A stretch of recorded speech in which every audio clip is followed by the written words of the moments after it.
A very good morning to all the participants of this webinar. We are doing chapter 13. We welcome you on behalf of the DTRTI Lucknow, which is conducting daily webinars at 10 a.m. starting anytime between 10 and 10:15 a.m. Today we are a little bit late, and second one at 12 at 2:15 p.m. So please join us in those webinars daily. The notifications for those webinars are sent regularly on our Telegram channel and on WhatsApp. So please be connected with us. Okay. So we are starting with section 133B, power to collect certain information. Information को collect करने के लिए एक अलग प्रावधान दिया गया है और उसमें कहा गया है कि not with standing anything contain in any other provision of this act, दूसरे किसी प्रोविजन में कुछ भी लिखा हो उसको नजरअंदाज करते हुए an income tax authority may for the purpose of collecting any information, एक इनकम टैक्स अथॉरिटी, और इनकम टैक्स अथॉरिटी को नीचे स्पेसिफिकली डिफाइन भी किया गया है सेक्शन में। इनकम टैक्स अथॉरिटी क्या कर सकती है, वो इंफॉर्मेशन को कलेक्ट करने के लिए जो कि यूजफुल हो सकता हो, which may be useful or relevant to the purpose of the act, act के प्रयोजनों से जिस इंफॉर्मेशन की ज़रूरत होती है उस इंफॉर्मेशन को कलेक्ट किया जा सकता है, या जो सुसंगत इंफॉर्मेशन है एक्ट के पर्पसेस से उसको कलेक्ट किया जा सकता है इस प्रावधान के तहत। और कलेक्ट करने के लिए, इसमें प्रवेश करने के लिए पावर है। 133B में कहाँ कहाँ प्रवेश किया जा सकता है और क्या क्या किया जा सकता है। जैसे 133A में भी आपने देखा था, प्रवेश करके कुछ काम किए जा सकते हैं, स्टॉक लिया जा सकता है, इन्वेंट्री बनाई जा सकती है और मार्क्स ऑफ आइडेंटिफिकेशन लगाए जा सकते हैं, जो भी वैल्यूबल्स हैं उनको चेक करके कितना है उसको मापा जा सकता है, कॉपीज एक्सट्रैक्ट लिए जा सकते हैं। 133B में प्रवेश करने के बाद पहले तो प्रवेश कहाँ कहाँ किया जा सकता है, दूसरा प्रवेश करने के बाद क्या क्या किया जा सकता है। इसके प्रावधान ये है कि enter any building or place within the limits of the area assigned to such authority. Income tax authority को जो भी एरिया असाइंड है उस एरिया के लिमिट्स में किसी भी बिल्डिंग या किसी जगह में वो प्रवेश कर सकते हैं। और एक्सप्लेनेशन ये कहता है कि इस सेक्शन में इनकम टैक्स अथॉरिटी का मतलब है joint commissioner, assistant director, deputy director या असेसिंग ऑफिसर, और उनमें शामिल हैं इंस्पेक्टर ऑफ इनकम टैक्स भी, जिनको ऑथराइज किया गया रहा है असेसिंग ऑफिसर के द्वारा to exercise the powers conferred under this section, कि वो उन पावर्स को एक्सरसाइज करें जो प्रदान किए गए हैं इस सेक्शन के द्वारा, in relation to the area in respect of which the assessing officer exercises jurisdiction or part thereof, उस एरिया के रिस्पेक्ट में वो पावर एक्सरसाइज करें जिस पर वो असेसिंग ऑफिसर जुरिस्डिक्शन एक्सरसाइज कर रहा है, या उस एरिया के किसी पार्ट पे असेसिंग ऑफिसर जुरिस्डिक्शन एक्सरसाइज कर रहा है तो उस पार्ट पे वो उन अधिकारियों को, इन पावर्स को एक्सरसाइज करें। कहने का मतलब कि इंस्पेक्टर ऑफ इनकम टैक्स भी इन पावर्स को एक्सरसाइज कर सकते हैं अगर उनको उनके असेसिंग ऑफिसर ऑथराइज कर देते हैं।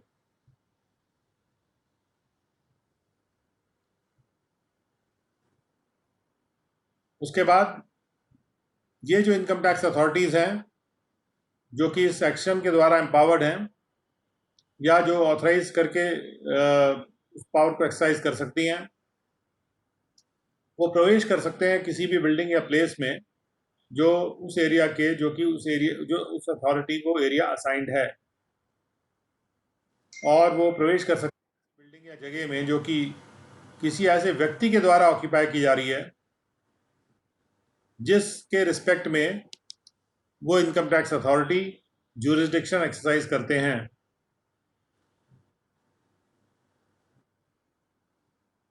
तो अगर कोई एरिया असाइंड है किसी अथॉरिटी को तो उस एरिया में जा सकते हैं किसी भी बिल्डिंग या प्लेस में, या अगर कोई पर्सन है जिसके रिस्पेक्ट में वो ज्यूरिसडिक्शन एक्सरसाइज कर रहे हैं, वो पर्सन जिस बिल्डिंग या प्लेस में भी है या ऑक्यूपाई कर रखा है जिस बिल्डिंग या प्लेस को उस पर्सन के द्वारा, उस बिल्डिंग या प्लेस में वो प्रवेश कर सकते हैं।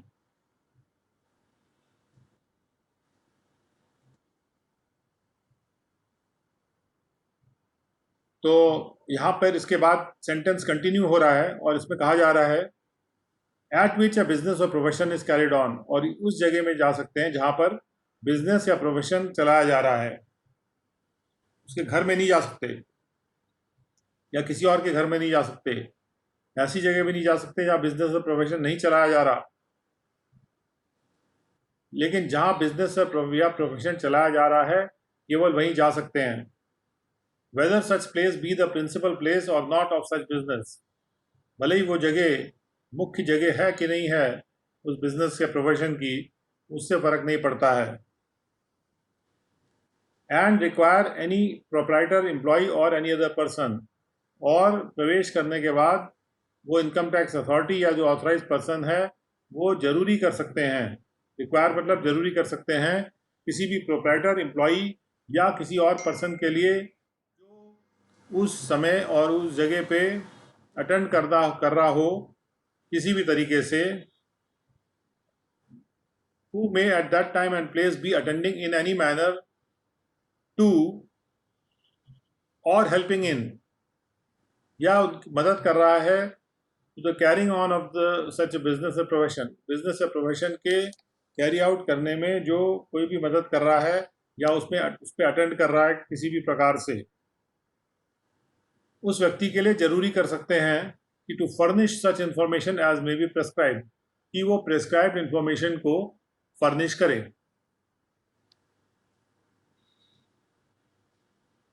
प्रेस्क्राइब इंफॉर्मेशन ही मांग सकते हैं, ये नहीं कि कोई भी इंफॉर्मेशन मांग रहे हैं अपने मर्जी से, ये बात बहुत क्लियर है यहाँ पे। तो प्रेस्क्राइब का मतलब है जो रूल्स के द्वारा प्रेस्क्राइब्ड हो, जैसे एक फॉर्म प्रेस्क्राइब्ड है उस पर अभी दिखाते हैं हम आपको। An income tax authority may enter any place of business or profession referred to in subsection 1 only during the hours at which such place is open for the conduct of business or profession. केवल उन्हीं घंटों में जा सकते हैं जब वो जगह बिजनेस या प्रोफेशन को कंडक्ट कराने के लिए खुली हो। खुली हो मतलब बिजनेस और प्रोफेशन के लिए वो खुली हुई है। मान लीजिए कि समय लिखा हुआ बोर्ड पे बाहर 10 से 6, दुकान 10 बजे खुलेगी 6 बजे बंद होगी, लेकिन आपको दुकान बंद दिख रही है तो वो ओपन नहीं है, बाहर कुछ भी लिखा हो, आप उसी जगह में प्रवेश कर सकते हैं जो ओपन है for the conduct of business या प्रोफेशन। इनकम टैक्स अथॉरिटी उसी जगह में प्रवेश कर सकते हैं। पहली बात तो अपने ज्यूरिसडिक्शनल प्लेस में ही वो जगह, ज्यूरिसडिक्शनल एरिया में वो जगह होनी चाहिए या ज्यूरिसडिक्शनल पर्सन होना चाहिए जो उस बिल्डिंग या प्लेस में है। ऊपर से उस पर्सन का वहां पे बिजनेस या प्रोफेशन चल रहा होना चाहिए, वहीं पर आप जा सकते हैं। For the removal of doubts, it is hereby declared that an income tax authority acting under this section shall on no account remove or cause to be removed from the building or place wherein he has entered any books of accounts or other documents. और जब भी हम removal of doubts word use करते हैं, शब्द use करते हैं या एक्सप्रेशन यूज करते हैं, तो इसका मतलब होता है ये एक क्लैरिफिकेटरी प्रोविजन है और इसलिए रेट्रोस्पेक्टिव नेचर का है। For the removal of doubts ये डिक्लेयर किया जाता है, ये घोषणा की जा रही है कि एक इनकम टैक्स अथॉरिटी जो कि इस सेक्शन के अंतर्गत काम कर रही है, एक्ट कर रही है, वो किसी भी प्रकार से ऑन नो अकाउंट वो कोई भी चीज़ वहाँ से रिमूव करेगी या रिमूव करवाएगी उस बिल्डिंग या प्लेस से जिसको उसने प्रवेश किया है, कोई भी बुक्स ऑफ अकाउंट्स या डॉक्यूमेंट्स या कोई कैश, स्टॉक या दूसरा जो वैल्यूबल आर्टिकल या थिंग है उनमें से किसी भी चीज़ को वो हटा नहीं सकती है वहाँ से, उस बिल्डिंग या प्लेस से जिसमें उन्होंने प्रवेश किया है। ये बात क्लियर की जा रही है, डाउट जिससे कोई ना रहे इस बारे में। ठीक है, प्रिस्क्राइब सूचना मांगे रहे हैं, लेकिन प्रिस्क्राइब सूचना के अलावा ये कहीं डाउट ना रह जाए कि आप इनकम टैक्स अथॉरिटी कोई भी कैश, स्टॉक या वैल्यूबल आइटम, थिंग, आर्टिकल या थिंग या बुक्स ऑफ अकाउंट्स या दूसरे डॉक्यूमेंट्स वहाँ से रिमूव नहीं कर सकती उस बिल्डिंग या प्लेस से, या रिमूव नहीं करवा सकती है। और इस संबंध में जो हमें एक्सप्लेनेशन के तौर पे सॉरी इसके संबंध में जो रूल है 112E, 112C जो गलती से यहाँ पे लिख दिया गया है, 112E रूल है। और 112E रूल में ये कहा जा रहा है कि जो इन्फॉर्मेशन रिक्वायर की जाएगी फर्निश करने के लिए, ज़रूरी की जाएगी फर्निश करने के लिए, वो जो 133B(1) के तहत ज़रूरी की जाएगी वो 45D फॉर्म में होगी। It shall be in 45D form number 45D। और 45D फॉर्म ये है, इसको एक बार अगर आप देखना चाहें तो देख सकते हैं। You can have a look at this form कि कौन से फॉर्म में ये सूचना, केवल प्रेस्क्राइब सूचना मांगने के लिए फॉर्म है जो कि इस फॉर्म में सूचना मांगी जा सकती है। आप देख सकते हैं यहाँ पे नाम, address, telephone number, nature of business, status क्या है, और जो प्रोप्राइटर पार्टनर मेंबर हैं उनके रेजिडेंशियल एड्रेसेस, नाम, पैन वगैरह। अब ये इसमें जो जनरल इंडेक्स रजिस्टर नंबर है पहले हुआ करता था, और हमें याद है कि इवन बिफोर आई थिंक 1998 और समथिंग, पहले जब मैनुअल रिकॉर्ड होते थे तो हर व्यक्ति को एक जनरल इंडेक्स रजिस्टर नंबर होता था। अब ये पैन के द्वारा रिप्लेस कर दिया गया है, और धीरे धीरे हम लोग पैन आधार लिंक करके और एक नंबर की तरफ बढ़ रहे हैं। एंड तो इसमें जो मांगी जा रही सूचना प्रॉब्ली इस फॉर्म में एक GSTIN नंबर भी ऐड किया जा सकता है, जो कि इसमें अभी नहीं है। So that is a point for modification. उसके बाद लेटेस्ट असेसमेंट ईयर कौन सा है जिसमें उस रिटर्न भरी हुई है, और कौन से साल में वो प्रीमाइसेस जिसमें वो काम कर रहा है वो उसने एक्वायर किया था, चाहे उसने रेंट किया हो तो कब से उसने रेंट पे किया, या कितना रेंट पे कर रहा है, वो खुद ओनर है या क्या दाम उसने दिया था उस प्रीमाइसेस का, एम्प्लॉयज़ कितने हैं उसके बिजनेस प्रोफेशन में, कौन कौन सी बुक्स मेंटेन कर रहा है उनकी लिस्ट,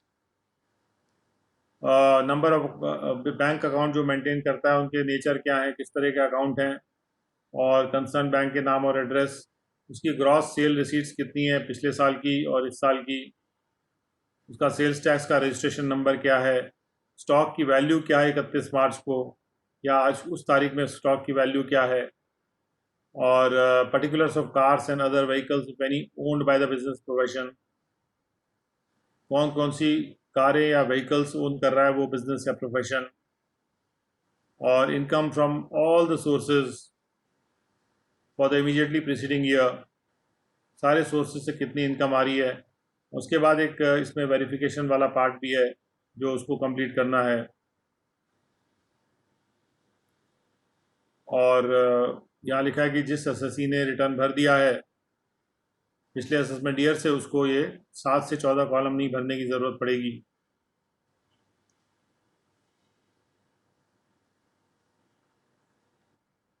क्योंकि जो भी आवश्यक सूचना है वो रिटर्न में मांग ली जाती है।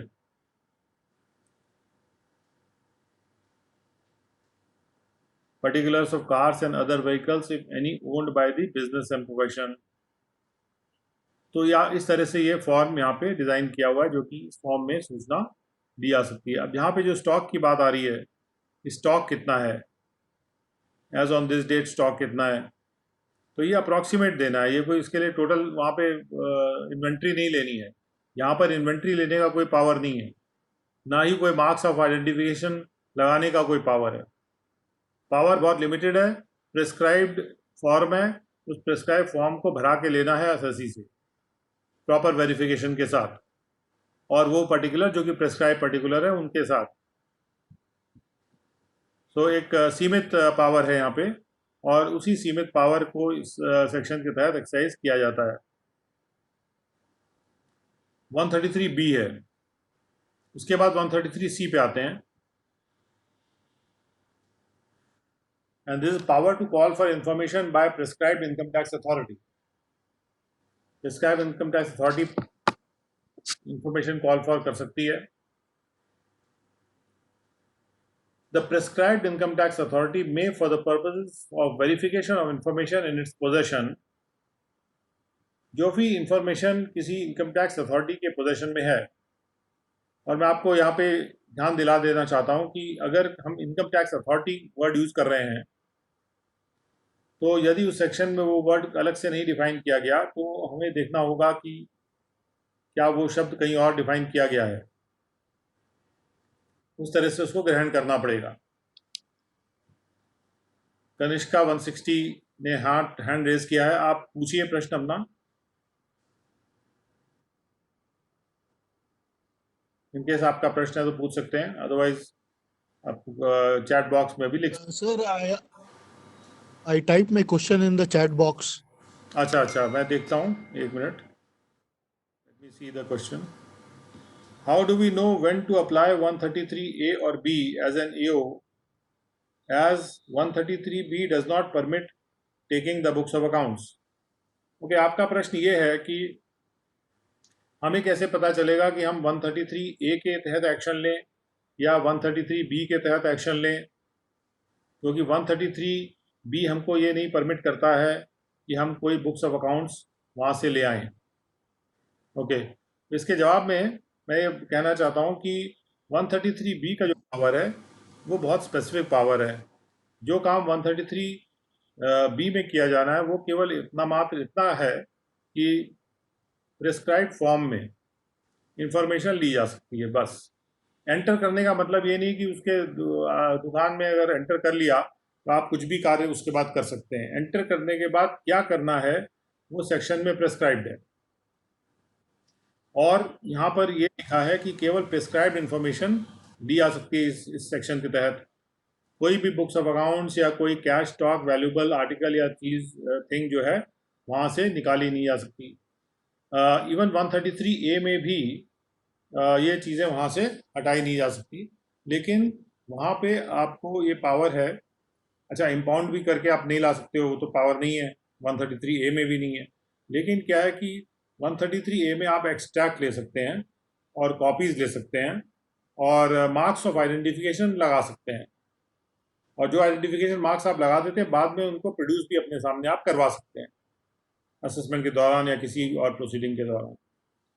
तो 133A में तो आपके पास ये पावर है कि आप प्रवेश करके या उसका स्टॉक वगैरह भी गिन सकते हैं, उसके वैल्यूबल्स जो हैं उसकी इन्वेंट्री बना सकते हैं, वो सब कर सकते हैं। बस कोई चीज़ ओरिजिनल चीज़ कोई चीज़ बाहर नहीं ला सकते। बस आपको कॉपी करके जो डॉक्यूमेंट्स हैं उनकी कॉपी करके ले सकते हैं, उसका एक्सट्रैक्ट ले सकते हैं, और बस उतना उतना उस हद तक का वहाँ पे पावर है।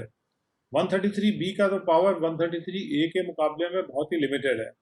अच्छा, अगर आप जैसे 133A में जाते हैं, और 133A में जब आप जाते हैं तो नॉर्मली आप ऐसी जगह जाएंगे जहाँ पर आपके पास कोई कुछ सूचना हो या कुछ ऐसा आपको एक कारण अच्छे स्ट्रांग हो कि आपको सर्वे करना है।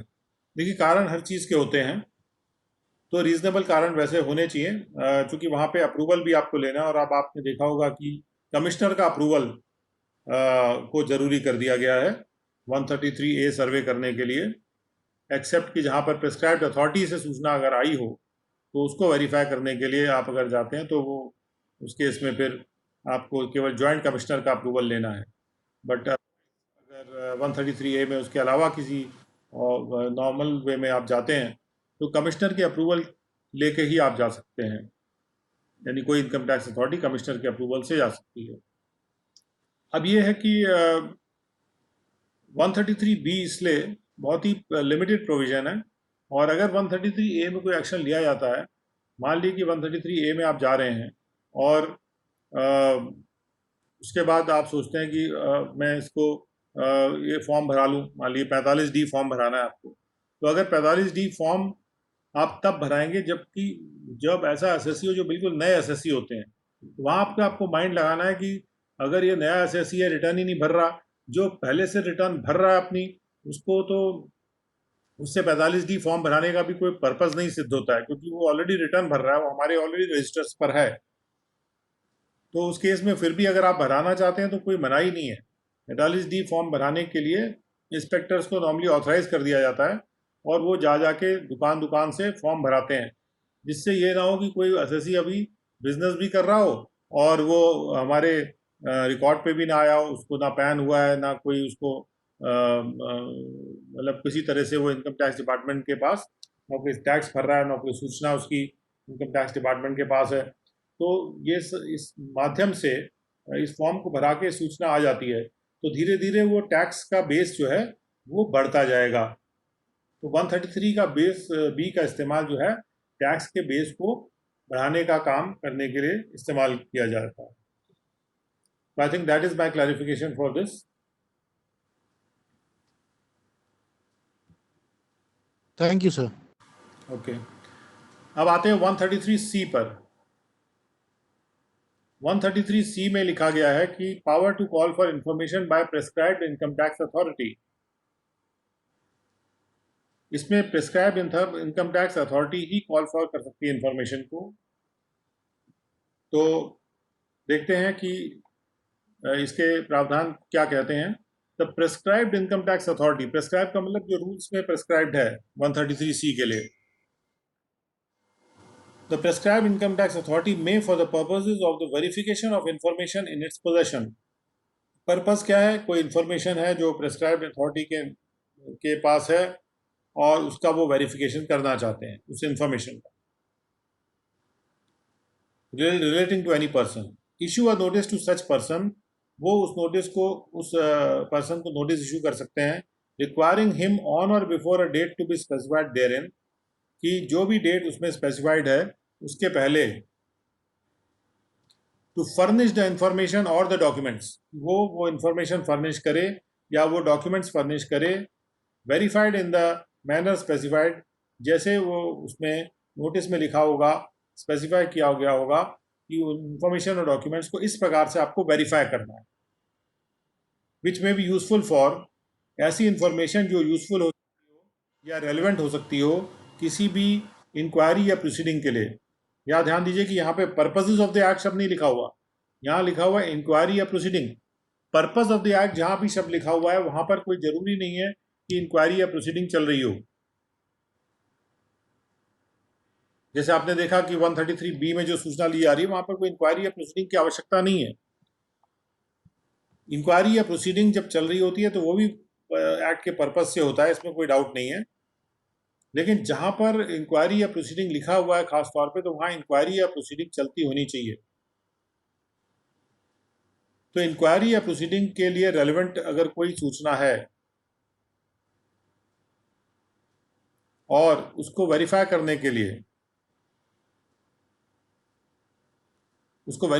के लिए वो नोटिस भेजेगा, issue a notice to such person requiring him, कि वो फर्निश करे इंफॉर्मेशन को या डॉक्यूमेंट्स को। वेरिफिकेशन कर रहा है ना, तो उसको इंफॉर्मेशन चाहिए, डॉक्यूमेंट चाहिए।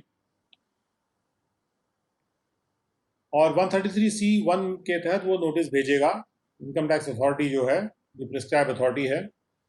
And where any information or document has been received, और जब कोई इंफॉर्मेशन या डॉक्यूमेंट रिसीव होगा in response to a notice issued under subsection 1 के नोटिस के तहत, उसके रिस्पॉन्स में, उसके जवाब में, तो प्रिस्क्राइब इनकम टैक्स अथॉरिटी में प्रोसेस सच information, prescribe income tax authority उस सूचना को या उस डॉक्यूमेंट की प्रोसेसिंग कर सकती है। मतलब उसको मद्देनजर रख के और अपने निष्कर्ष निकाल सकती है, और भी जो भी काम उससे करने हैं प्रक्रिया में ला सकती है उसको एक तरह से। And make available the outcome of such processing to the assessing officer, और प्रोसेसिंग करने के बाद, ये प्रोसेसिंग कंप्यूटराइज भी हो सकती है, ये प्रोसेसिंग मैनुअल भी हो सकती है, तो प्रोसेसिंग करने के बाद जो ये इनकम टैक्स अथॉरिटी है वो अपने आउटकम को, अपने रिजल्ट को असेसिंग ऑफिसर को उपलब्ध करा देगी, क्योंकि एक्शन तो उसमें असेसिंग ऑफिसर को लेना है ना। तो बोर्ड में मेक अ स्कीम, अब क्या कहा जा रहा है, बोर्ड एक स्कीम बना सकता है for centralised issuance of notice, कि ऐसे केस में जो नोटिस इशू होगा वो सेंट्रलाइज्ड होगा, and for the processing of the information और डॉक्यूमेंट्स। और बोर्ड स्कीम बना सकता है उन इंफॉर्मेशन या डॉक्यूमेंट्स को सेंट्रली प्रोसेस करने के लिए, and making available the outcome of the processing to the assessing officer, और उस प्रोसेसिंग के आउटकम को असेसिंग ऑफिसर को उपलब्ध कराने के लिए बोर्ड एक स्कीम बना सकता है। और इस सेक्शन में जो टर्म प्रोसीडिंग यूज किया जा रहा है उसका वही मीनिंग होगा जो असाइन किया गया था उसको 133A के एक्सप्लेनेशन के क्लॉज बी में। तो आपने अभी देखा था 133A के एक्सप्लेनेशन के क्लॉज बी में प्रोसीडिंग वर्ड को डिफाइन किया गया है। एक बार फिर से देखना चाहे फिर से देख सकते हैं आप, ये नीचे एक्सप्लेनेशन का सबसे लास्ट में है। प्रोसीडिंग का मतलब है कोई भी प्रोसीडिंग इस एक्ट के तहत किसी ऐसे ईयर के रिस्पेक्ट में जो या तो पेंडिंग है, प्रोसीडिंग का मतलब कोई पेंडिंग प्रोसीडिंग उस डेट में पेंडिंग है जिस डेट में इस सेक्शन के पावर्स एक्सरसाइज किए जाते हैं, या जो कंप्लीट हो चुकी हो, कंप्लीट हो गई रही हो, विच में हैव बीन कंप्लीटेड उस तारीख से पहले, या फिर वो सारी प्रोसीडिंगें जो कि शुरू की जाएंगी उस तारीख के बाद, यानी प्रेजेंट, पास्ट एंड फ्यूचर सारी प्रोसीडिंगें जो हैं वो प्रोसीडिंग वर्ड में आती हैं, जो कि इस एक्ट के तहत हैं, जो ख़त्म हो गई हैं और जो चल रही हैं और जो बाद में शुरू होंगी। तो प्रोसीडिंग वर्ड को काफ़ी वाइडली डिफाइन किया गया है यहाँ पे, काल के सेंस में, यानी पास्ट, फ्यूचर एंड प्रेजेंट के सेंस में। 133C को और फर्दर हम लोग समझते हैं।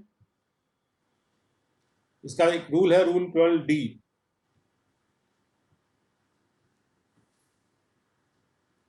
और रूल 12D में कहा जा रहा है, the prescribed income tax authority under section 133C shall be an income tax authority not below the rank of the assistant commissioner who has been authorized by the Central Board of Direct Taxes to act as such authority for the purposes of that section।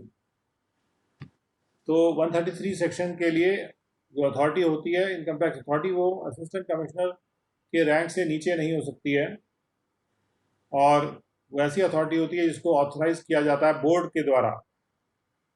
Central board of direct taxes ही उसको सीधा authorise कर सकती है, और कोई authority उसको authorise नहीं कर सकती है कि वो उस वैसी अथॉरिटी के रूप में एक्ट करेगी जो उस सेक्शन का पर्पज़ है उसके लिए। तो यहाँ पे अगर आप इसको ध्यान से देखें कि बोर्ड अथॉरिटी को, बोर्ड जो है किसी ऑफिसर को जो कि असिस्टेंट कमिश्नर लेवल से ऊपर है या उसके इक्विवेलेंट रैंक का है, उसको ऑथराइज करेगा। दूसरी बात कि बोर्ड इसके लिए स्कीम बनाएगा कि सेंट्रलाइज्ड वे में नोटिस जाएंगे। आपने अभी सुना होगा कि जो खासतौर पे हमारे जो INCI विंग है और जो हमारा इनसाइट पर जो लोग काम कर रहे हैं, इनसाइट एक सेंट्रलाइज्ड नोटिस इशुएंस वाला एक प्लेटफॉर्म है। तो they are issuing notice on centralised basis, और जब नोटिस इशू करते हैं तो उसके बाद जो इन्फॉर्मेशन जवाब आता है उसको प्रोसेसिंग भी करते हैं। और काफ़ी हद तक कोशिश की जा रही है कि इसकी जो प्रोसेसिंग है ये कंप्यूटर्स के माध्यम से हो, इसमें आर्टिफिशियल इंटेलिजेंस का प्रयोग हो, और जो भी आउटकम निकल के आए वो प्रोसेसिंग का वो असेसिंग ऑफिसर को दिया जाए। और असेसिंग ऑफिसर के लिए जो आउटकम देना होगा वो असेसिंग ऑफिसर के लिए यूजफुल आउटकम के रूप में उसको बना के देना होगा, कि इस तरह से इंफॉर्मेशन को प्रोसेस किया जाए कि ऐसा काफ़ी हद तक क्लियर हो जाए कि असेसिंग ऑफिसर को उसमें क्या एक्शन लेना है। तो फ्रॉम दैट सेंस दिस क्योंकि ये जो स्कीम है, ये जो इंफॉर्मेशन का कलेक्ट करने का या वेरिफिकेशन का पावर है, ये इसको सेंट्रलाइज बेसिस पे करने का सोचा गया है, और इसीलिए प्रावधान इस तरह बनाया गया है कि बोर्ड जो है वो सेंट्रलाइज्ड इशुएंस ऑफ नोटिस और centralised processing of the information और डॉक्यूमेंट्स, इसकी स्कीम बनाएगा। तो इस तरह से 133C प्रावधान है। नॉर्मली असेसिंग ऑफिसर के लिए नहीं है ये उस अथॉरिटी के लिए है जिसको ऑथराइज किया जाएगा बोर्ड के द्वारा कि वो नोटिस भेजेगा, सूचना लेगा, कागजात लेगा, उनको प्रोसेस करेगा। प्रोसेस करेगा मतलब कि वो उसको या तो कंप्यूटर से या मैनुअली करेगा। मैनुअली इतनी सारी प्रोसेसिंग संभव नहीं होती है, तो काफ़ी हद तक इसको कंप्यूटर से प्रोसेस करने की कोशिश की जा रही है। अब आते हैं 133C के बाद 134,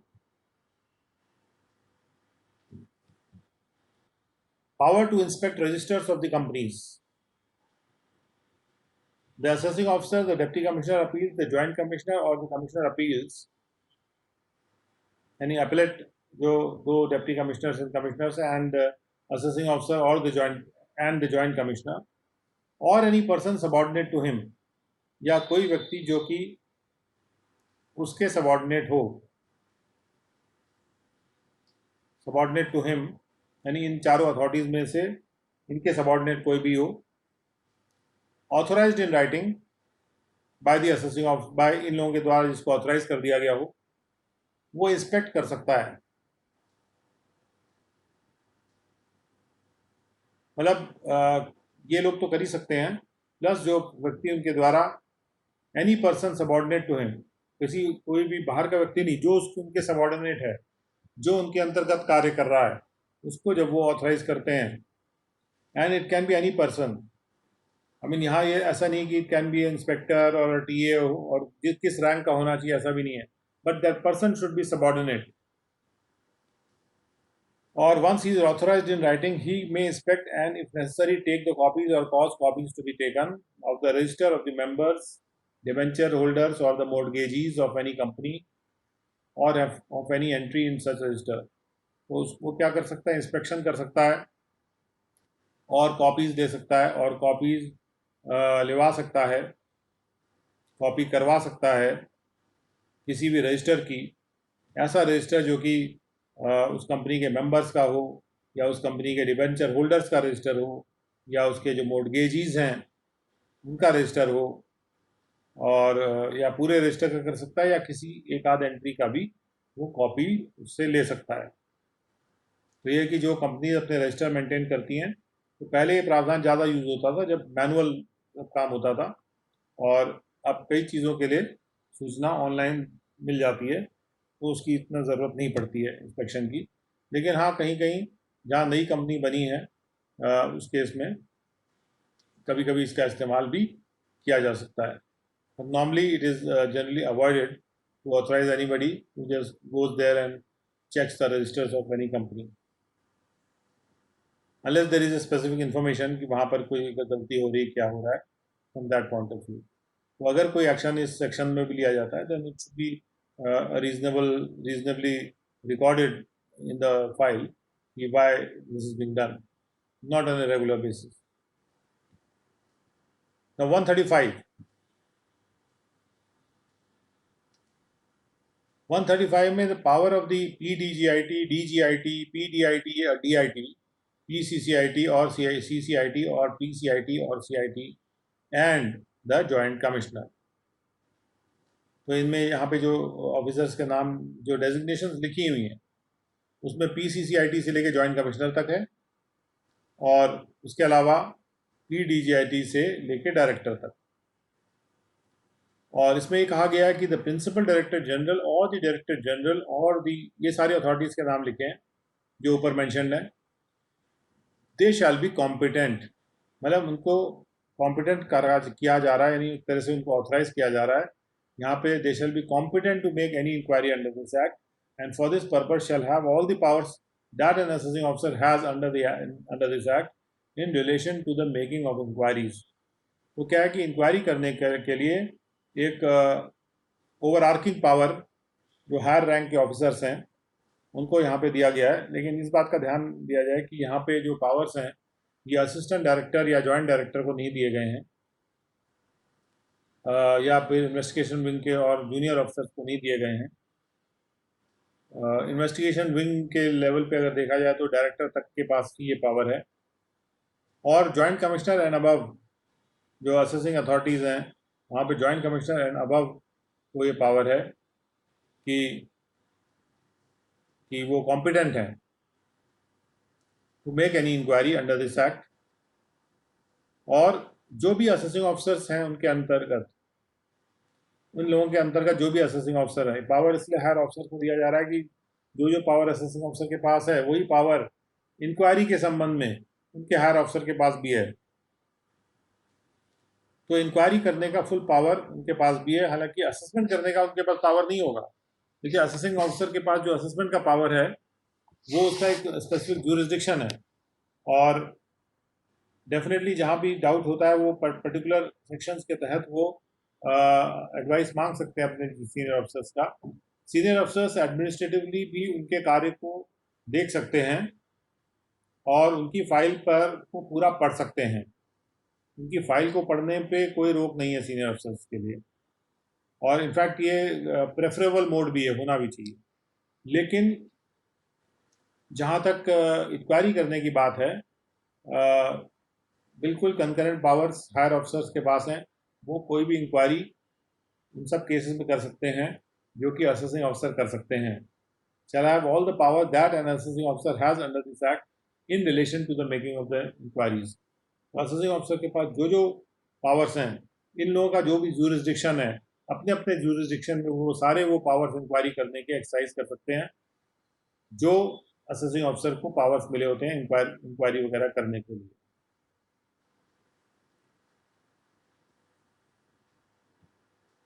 वन 135 के बाद आते हैं 136 पर।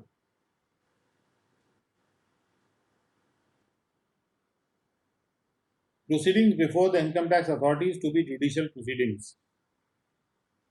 Any proceeding under this act before an income tax authority, इस एक्ट में जो भी प्रोसीडिंग हो रही होती है इनकम टैक्स अथॉरिटी के समक्ष, वो जुडिशियल प्रोसीडिंग मानी जाएगी। Shall be deemed to be a judicial proceeding within the meaning of section 193 and 228 and for the purposes of section 196 of the Indian Penal Code।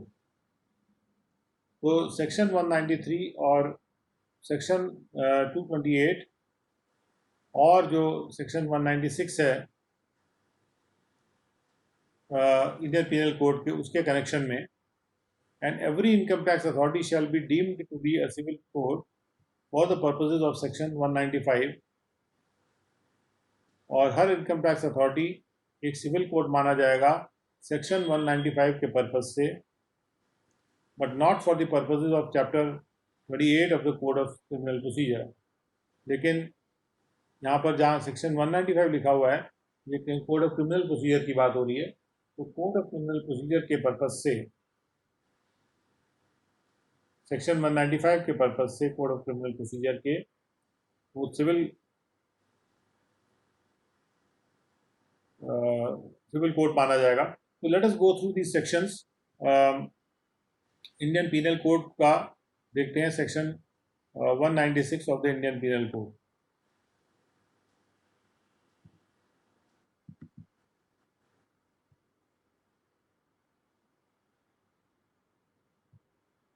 So this is section 196 of the Indian Penal Code।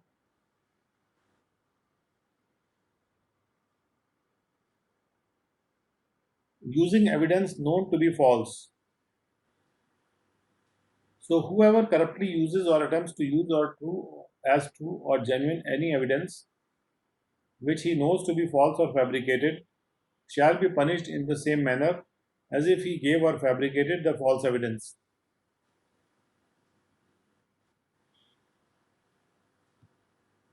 तो जब हम कहते हैं कि income tax authority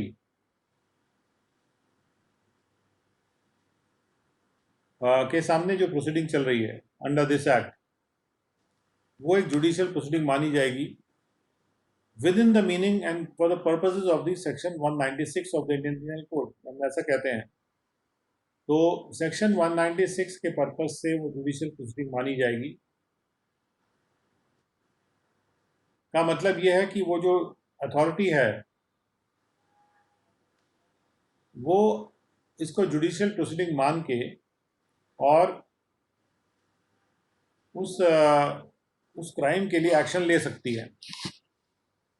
तो ये कौन सा क्राइम है जिसके लिए एक्शन ले सकती है 196 में? इसी बीच में सेक्शन 193 और 190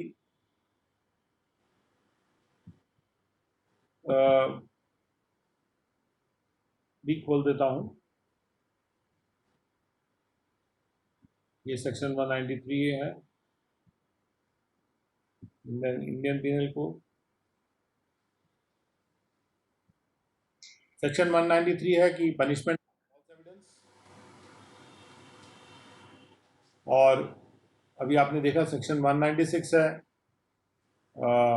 using evidence known to be false, ठीक है। और उसके बाद एक सेक्शन पर और जो बचा हुआ है उसको भी ले लेते हैं, section 228 of the Indian penal code. Section 228 of Indian Penal Code. It is necessary to understand these sections. Section 228 of the Indian Penal Code. Intentional insult or interruption to public servant sitting in judicial proceeding. कोई public servant judicial proceeding में बैठा हुआ है, उसको जानबूझ के कोई insult कर रहा है, मंशा के साथ इंसल्ट कर रहा है, या उसके काम को इंटरप्ट कर रहा है। जो भी जानबूझ के ऑफर करता है कोई भी इंसल्ट या कोई इंटरप्शन कॉज करता है किसी भी पब्लिक सर्वेंट को, जब वो पब्लिक सर्वेंट किसी जुडिशियल प्रोसीडिंग की स्टेज में बैठा हुआ है, sitting in a stage of A judicial proceeding, shall be punished with simple imprisonment for a term which में एक्सटेंड टू 6 months, और उसको सजा दी जाएगी सिंपल इम्प्रिजनमेंट की एक ऐसे टर्म के लिए जो कि 6 महीने तक एक्सटेंड कर सकता है, और विद फाइन, या फाइन की सजा दी जाएगी विच में एक्सटेंड टू 1000 रुपीज़, जो 1000 रुपये तक एक्सटेंड कर सकता है। तो causing insult or interruption to public servant is section 228 है। सेक्शन 193 है फॉल्स एविडेंस देने के लिए पनिशमेंट। सेक्शन 196 है कि कोई भी व्यक्ति जो कि करप्टली इस्तेमाल करता है या कोशिश करता है इस्तेमाल करने की सत्य के रूप में या जेन्युइन रूप में एक ऐसे एविडेंस को जो कि वो जानता है एक्चुअली वो झूठा है और मनगढ़ंत है, बनाया हुआ है, किसी बनाए हुए एविडेंस को, किसी फॉल्स एविडेंस को वो ट्रू और जेन्युइन एविडेंस के रूप में करप्टली इस्तेमाल करने की कोशिश करता है, he shall be punished in the same manner as if he gave or fabricated false evidence. उसको उसी तरह से पनिश किया जाएगा जैसे उसी ने वो फैब्रिकेटेड एविडेंस को दिया था या फैब्रिकेट किया था, भले ही वो जानता है कि ये फॉल्स है, फैब्रिकेटेड है, और इस्तेमाल कर रहा है। इस्तेमाल करना भी उतना ही बड़ा जुर्म है जितना कि फॉल्स एविडेंस को फैब्रिकेट करना या बनाना। तो ये हमने देखा कि फॉल्स एविडेंस, और उसके बाद फॉल्स एविडेंस देने के लिए पनिशमेंट क्या है कि जो भी व्यक्ति इंटेंशनली फॉल्स एविडेंस देता है किसी भी जुडिशियल प्रोसीडिंग के स्टेज में, या फैब्रिकेट करता है फॉल्स एविडेंस को जिससे उसका इस्तेमाल किया जा सके किसी भी जुडिशियल प्रोसीडिंग के स्टेज में, उसको पनिश किया जाएगा इम्प्रिजनमेंट के साथ of either description for a term which may extend to 7 years and shall also be liable to fine। और जो पनिशमेंट है, इम्प्रिजनमेंट है, वो 7 साल तक हो सकती है और साथ में फाइन भी देना पड़ेगा। और जो भी जानबूझकर फैब्रिकेट करता है या देता है फॉल्स एविडेंस को, वो shall be punished with imprisonment of either description for a term which may extend to 3 years and shall also be liable to fine। तो जो इंटेंशनली देता है या फिर फैब्रिकेट करता है फॉल्स एविडेंस को किसी और केस में, तो पहली बात तो यह है कि जुडिशियल प्रोसीडिंग में जब वो करता है तब उसके लिए ये सज़ा है। और कोई भी वैसे करता है तो फिर उसके लिए ये सज़ा है 3 साल की।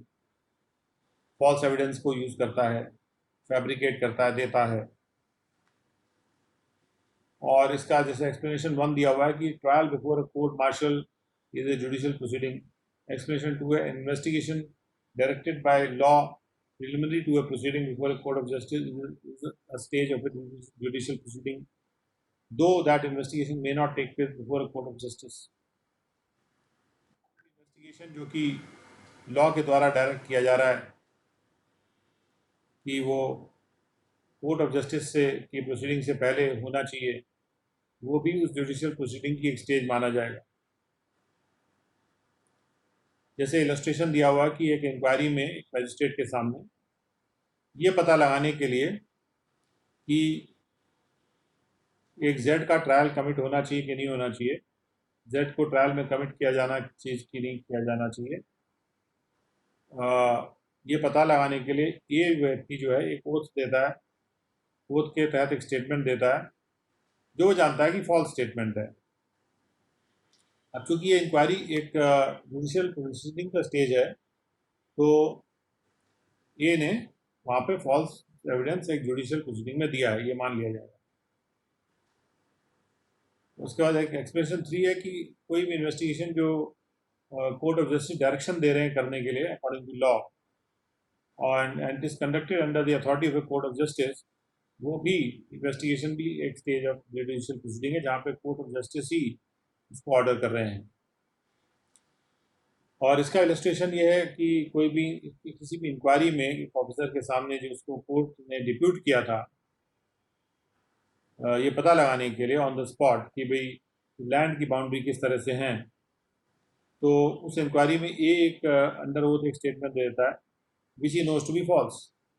यानी कोर्ट ने किसी को भेजा इंक्वायर करने के लिए, पता लगाने के लिए, एक ऑफिसर को भेजा कि लैंड की बाउंड्री क्या है, और जब वो इंक्वायरी कर रहा था तो उसने इंक्वायरी की तो ए उस इंक्वायरी में आया और ए ने एक ओथ के तहत एक स्टेटमेंट दिया जो वो जानता था कि झूठ। तो चूंकि ये इंक्वायरी भी एक जुडिशियल प्रोसीडिंग का स्टेज है, तो ये मान लिया जाएगा कि ए ने फॉल्स एविडेंस दिया है। ओके, तो ये आ गया, ये बात आ गई फॉल्स एविडेंस की।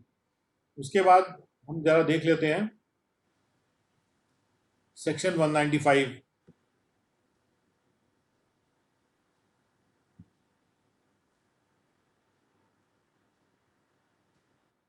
ये शायद सिविल प्रोसीजर कोड के तहत होना चाहिए, फिर भी देखते हैं एक बार ये क्या कहा जा रहा है। और chapter 22 of the code of criminal procedure, उसको भी देख लेते हैं।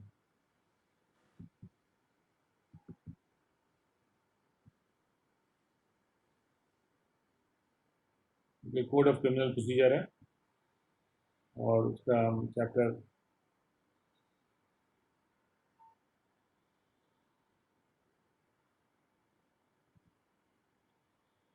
we'll have to download that section 195 को भी पहले देख लें।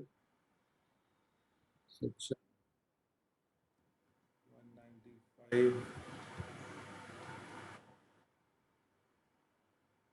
of the CRPC।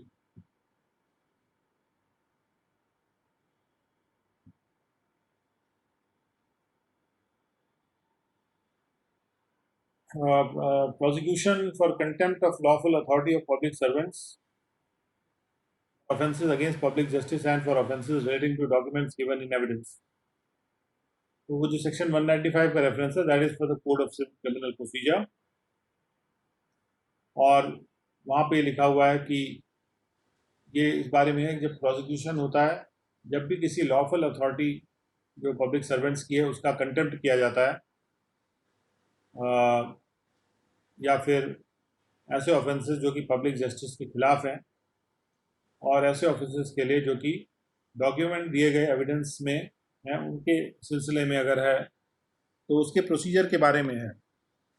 क्योंकि क्रिमिनल प्रोसीजर कोड ये बताता है कि जो ट्रायल वगैरह होगा किसी भी क्राइम को पनिश करने के लिए वो कैसे प्रोसीजर से होगा।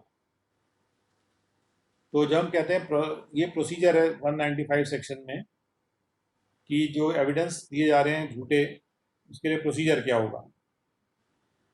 और हमारे हमारा जो सेक्शन है उसमें लिखा गया है कि every income tax authority shall be deemed to be a civil court for the purposes of section 195 but not for the purposes of chapter 26 of the code of criminal procedure। तो यहाँ पे सवाल ये उठता है, deem to be civil court का मतलब है कि जो सिविल कोर्ट के सामने जो जो जो भी कार्य चल रहा है उसमें कोई अगर फॉल्स एविडेंस दे रहा है तो जब उसका उसका जब क्राइम कंप्लीट हो जाएगा, जब भी जो भी क्राइम है उस सिलसिले में, तो अगर ये कहा जाता है कि वो इनकम टैक्स अथॉरिटी है जो कि सिविल कोर्ट है, सिविल कोर्ट के सामने अगर कोई क्राइम किया गया यानी कोई फॉल्स डॉक्यूमेंट एविडेंस के रूप में दिया गया, तो उसमें जो पावर एक्सरसाइज की जा रही है, वो जो पावर एक्सरसाइज की जा रही है वो क्रिमिनल प्रोसीजर कोड के तहत और इंडियन पिनल कोड के तहत एक्सरसाइज की जाएगी। यानी कि उसके जो मुकदमा चलाया जाएगा, वो मुकदमा चलाते वक्त जो प्रोसीजर होगा वो section 195 of code of criminal procedure के अनुसार होगा। जैसे जो भी प्रोसीजर दिया हुआ है यहाँ पे, उसके बारे में यहाँ लिखा हुआ है कि ये प्रोसीजर होगा। नाउ सीधी सी बात यह है कि अगर इनकम टैक्स अथॉरिटी एक के सामने जो प्रोसीडिंग हो रही है वो अगर जुडिशियल प्रोसीडिंग है, तो उस जुडिशियल प्रोसीडिंग में अगर कोई फॉल्स एविडेंस दिया जाता है जो कि इन धाराओं के अंतर्गत कवर हो रहा है, जैसे 196 है इंडियन पिनल कोड या 228 है पिनल कोड का, और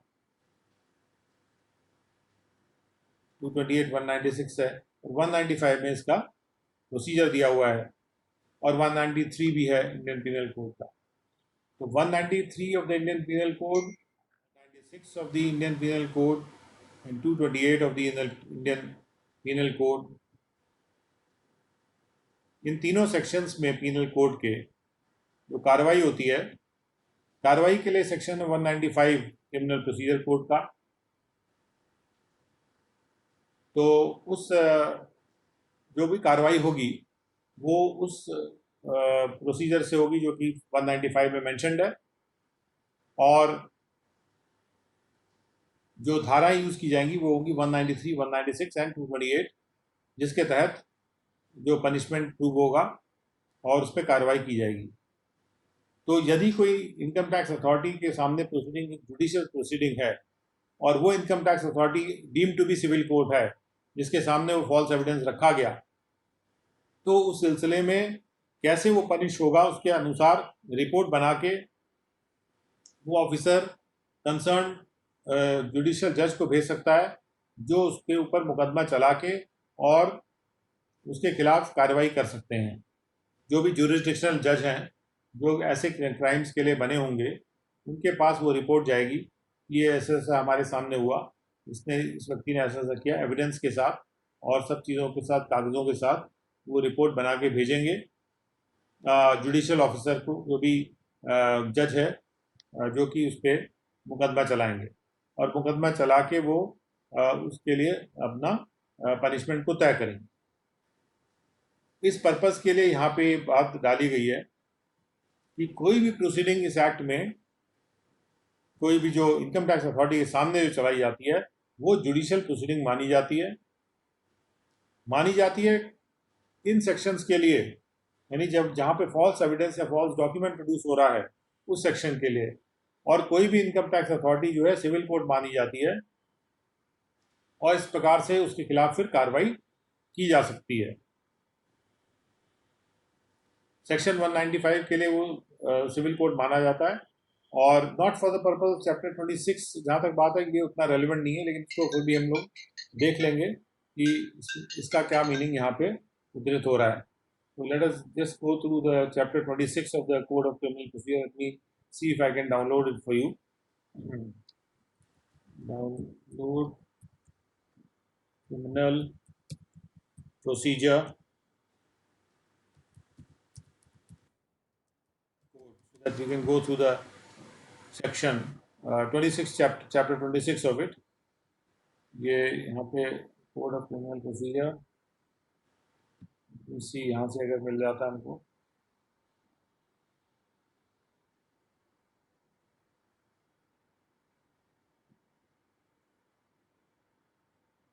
तो ये हमारे पास कोड ऑफ क्रिमिनल प्रोसीजर है जो कि चैप्टर 26 पे जाने की कोशिश करते हैं.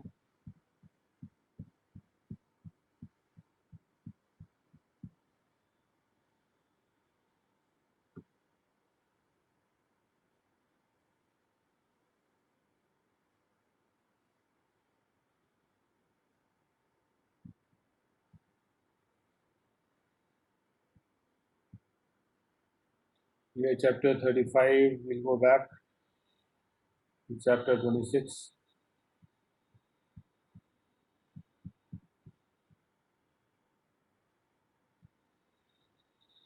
ये है chapter 32.